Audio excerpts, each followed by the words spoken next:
Quentin Tarantino believes that Alec Baldwin is partially responsible for the fatal on-set shooting of Halyna Hutchins during the production of Rust. On the August 25th episode of Bill Maher's Club Random podcast, the host asked the acclaimed director for his thoughts on the October 2021 incident, in which Baldwin, 66, fired the prop gun that killed Hutchins, the film's cinematographer. "I think I'm being fair enough to say that the armorer, the guy who handles the gun, is 90% responsible for everything that happens when it comes to that gun," Tarantino began. "But the actor is 10% responsible. It's a gun. You are a partner in the responsibility, to some degree." Pointing out that there is generally a procedure in place, which is detailed for the actor handling the firearm, he added, "If there's steps to go through, you go through them, and it's done with due diligence. And you know it's effin' for real." Representatives for Baldwin did not immediately respond to Entertainment Weekly's request for comment. Hutchins was killed and the film's director, Joel Souza, was injured when a prop gun that Baldwin was holding discharged a live round on the Rust set on October 21, 2021. The actor was initially charged with involuntary manslaughter in January 2023, but the charges were later dropped to provide for further investigation into the case. Baldwin was then charged a second time in January 2024.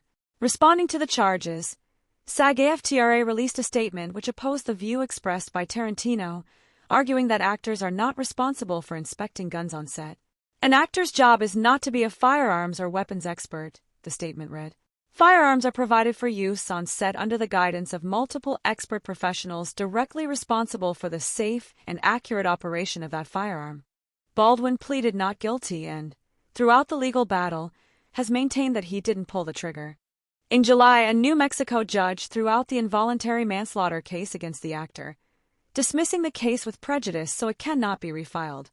Prior to that, Rust armorer Hannah Gutierrez-Reed was convicted of involuntary manslaughter in relation to the incident and sentenced to 18 months in prison. During his conversation with Tarantino, Maher proposed an alternative to film sets using guns loaded with blanks, but the Oscar winner strongly objected. "Why can't we just do it this way?" Maher began. "There's nothing in the gun. Nothing. So when the actor pulls the trigger, nothing happens except you hear." "Except that's bloodless," Tarantino interjected. "Can't you put that in post-production?" Maher suggested. Tarantino replied, "Yeah, I guess I can add digital erections to porno movies, but who wants to FING watch that? It's exciting to shoot the blanks and to see the real orange fire, not add orange fire. You've got to catch it." The Pulp Fiction director additionally argued that for as many guns as we've shot off in movies, there are few examples of individuals being killed in on-set firearms accidents.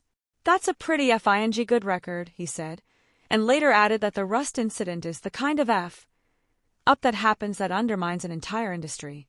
Since 2021, Hutchins' shocking on-set death has drawn comparisons to the untimely 1993 death of Brandon Lee.